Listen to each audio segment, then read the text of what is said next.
Jamais sans la grâce, une dévotion matinale proposée par l'Église évangélique de la grâce en collaboration avec l'Institut théologique de Cotonou.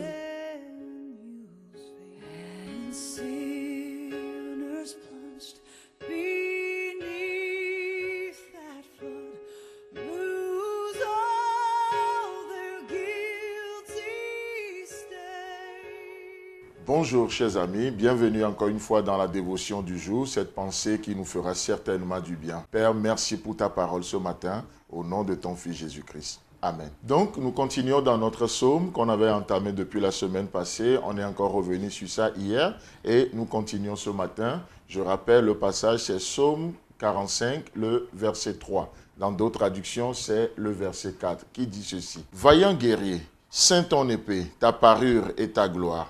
Sois vainqueur. » Amen. Intéressant de voir l'identité que notre Dieu nous donne ce matin. Parce que le point de départ de toute chose est très important. Nous partons en vainqueur pour vaincre.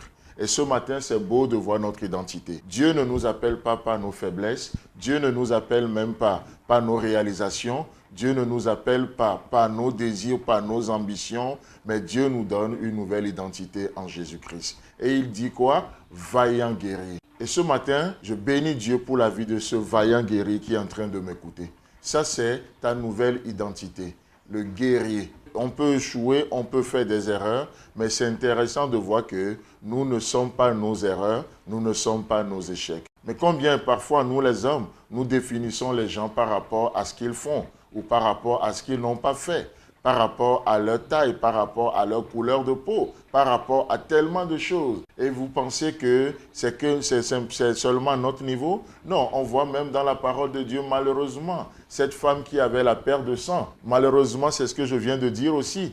Et on le trouve dans la parole de Dieu. Si je pose la question, ou je posais la question ce matin, quel est le nom de cette femme? Son nom n'est pas du tout mentionné. On a l'habitude de l'appeler par son problème.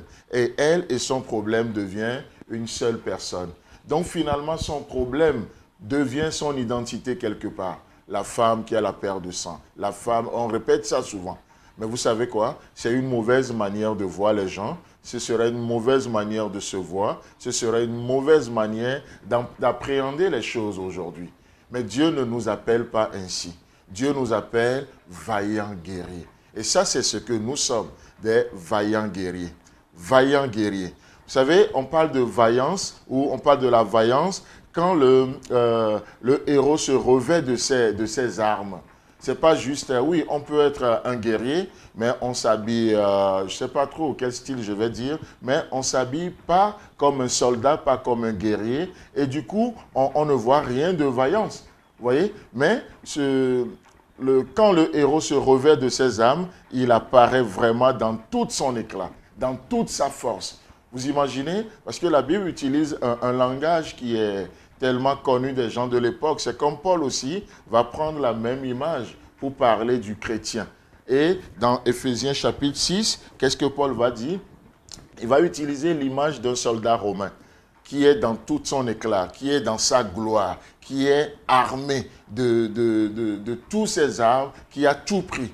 Et donc c'est dans ça qu'on voit aussi la vaillance de l'héros. C'est dans ça que nous voyons la force, le courage du guerrier que nous sommes. Et vous pensez que la force là vient de nous-mêmes? Non. Comme Paul l'a dit dans Éphésiens chapitre 6, le verset 13, pour voir notre vaillance, pour voir l'aspect fort de cet héros que nous sommes, qu'est-ce que Paul dit? C'est pourquoi prenez toutes les armes de Dieu afin de pouvoir résister dans le mauvais jour et tenir ferme après avoir tout surmonté. Effectivement, les jours sont mauvais, n'est-ce pas?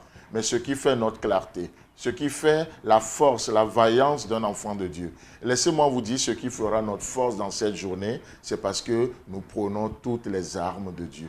Parce qu'en nous-mêmes, on n'est pas fort. En nous-mêmes, nous ne sommes pas en position de force vis-à-vis de l'ennemi qui veut nous attaquer et qui nous attaque. Mais ce qui fait notre vaillance, ce qui fait ma force, ce qui fait ta force, c'est lorsque tu te revêts des armures que Dieu te donne. Les armures comme la foi, la marche par la foi, c'est notre force, c'est notre vaillance.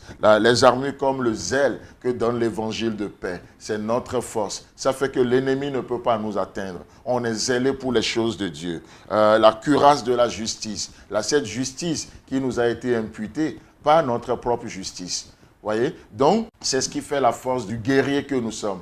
Chers amis, chers internautes, chers auditeurs, ce matin, voilà ce qui fait notre beauté, ce qui fait notre clarté, et nous sommes des vaillants héros. Pourquoi? Parce que nous nous approprions des armes que Dieu nous a données en toutes circonstances. Dans cette journée, prenons les armes, et c'est ainsi que nous sommes des plus que vainqueurs par celui qui nous a aimés. Que Dieu vous bénisse et à demain.